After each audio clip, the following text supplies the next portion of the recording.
Brought to you by Penguin.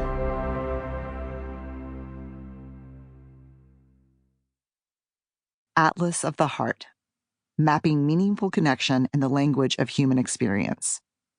I'm the author, Brené Brown.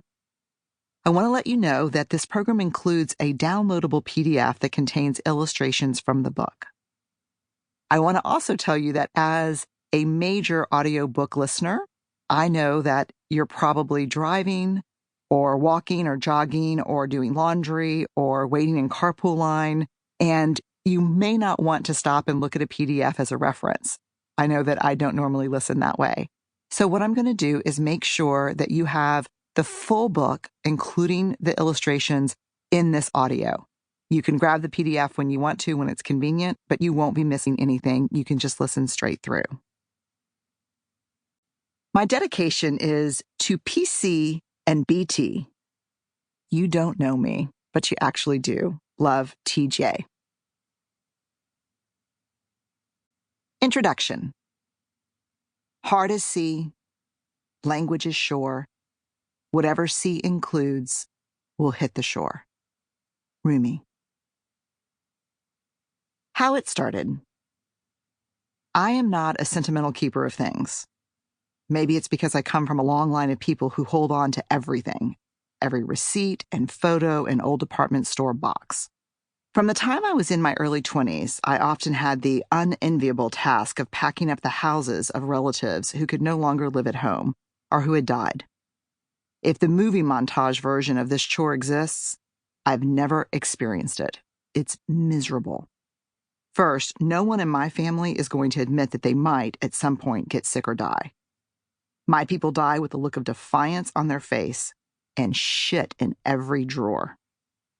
This leaves me and my sisters packing, crying, cussing, and using every single tool we've learned in therapy to resist turning on one another when we're exhausted. That's actually the only time we laugh, when one of us says, I wish I could take out my rage on y'all, and the other two, without even looking up, go, yeah, same. There's nothing sweet about packing up. It's hard physical work and an emotional minefield. Do I keep it? Do I trash it when no one's looking? Should I feel bad? Am I bad? Maybe I should just box it all up and let my kids deal with it when it's their turn. As far as my own stuff goes, I was Marie Kondo before Marie Kondo was cool. Just like I'm convinced that my car goes faster after I get an oil change, I can feel my house sighing with relief when I take 5 bags of stuff to the local shelter. There's a lift and a lightness and a sense of control. The house stands a little straighter without the extra weight, and I feel freer with a little less baggage. Becoming a parent made the purging tricky. In 1999, when I was pregnant with Ellen, I saw something on TV, and it was like a reality show or a movie or something that showed how a mother had kept all of her son's drawings and used them to decorate for his wedding rehearsal dinner. Jesus, so much pressure. From that point forward, every one of the 5,684 pieces of art that my kids brought home became an emotional negotiation about their rehearsal dinner. At some point, I realized that unless I was hosting this dinner in a stadium, one box of curated pieces was enough.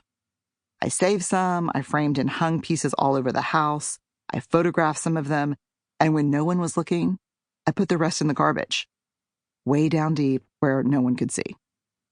So given my tendency to throw out everything, I'm always fascinated when I come across an old box of my own stuff. I mean, I must have thought something was really important if it warranted saving. If you put all of my memorabilia and artifacts together, you would get the most accurate story of who I was and what I valued at any one point in my life. And you'd probably need no more than a standard issue dining room table to lay it out. I came across this old college paper several years ago when I was starting this book.